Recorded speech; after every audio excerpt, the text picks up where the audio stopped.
Representative Zimmerman, thank you.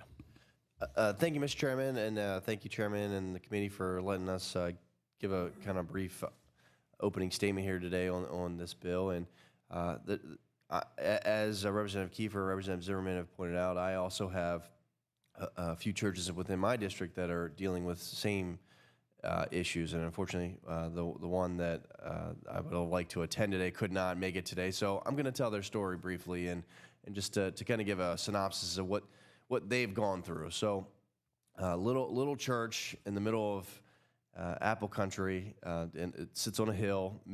Really rural church, provides a daycare service for it's the only daycare out there for these folks to use. And they got notice from DEP saying that we want to test your well. And the first step in that process is we need you to produce records and diagrams of the well construction, which, as you can imagine, for a well that was constructed in the 70s or even earlier, it was very difficult for them to produce these records. And as Representative Kiefer pointed out, that's a non-starter.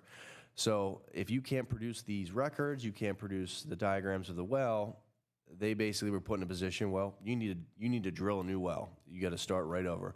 So luckily for them, they miraculously found some of these records, so they were allowed to go through the process of actually testing the water. So went through that process. That cost them roughly $3,000 just to go through the testing phase of things. And they want to do the right thing. Again, they want to have clean water for their children, for the people that go there. And the water came back. The water came back, and as we could expect, was not up to snuff with.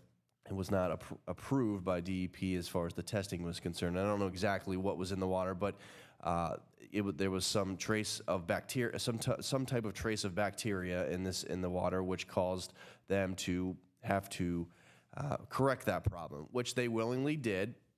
Small little church, we're talking about a church here of less than 500 members, not a very small church. So they agreed to fix the well, go through that process. The equipment to fix the well and the water treatment system is going to cost this church about $15,000 to $20,000. And so they went through that, went through the testing, and did that. Come to find out that they also have a parsonage that's attached to the church, and the parsonage is occupied by the current pastor, basically a private residence, but it is owned by the church. And in going through the testing, the DEP basically informed the church, well, we need to also test that well. That well also needs to be, it was a separate well from the church's well. However, because it's owned by the church, the DEP said that, well, we need to fix that well as well.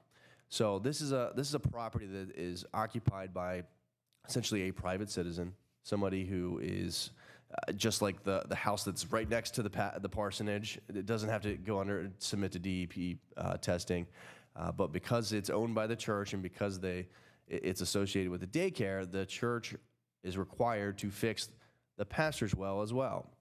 So and all these things, we want people to drink clean water, but for in this instance, this is basically closing the doors on this church. Because, as I said before, this is not a very large church. We're talking, less than 500 members, and honestly, probably less than 100 folks that show up every week. And that's an additional $10,000 to $20,000 just to fix that well as well. So we're talking significant monies for these churches that do care about their people, but don't have the means to correct some of these problems, especially in this case where the parsonage is really, I think, beyond the reach of what what we're seeking to correct here. So, I appreciate the opportunity to give my story for Uriah today, and thanks for the opportunity.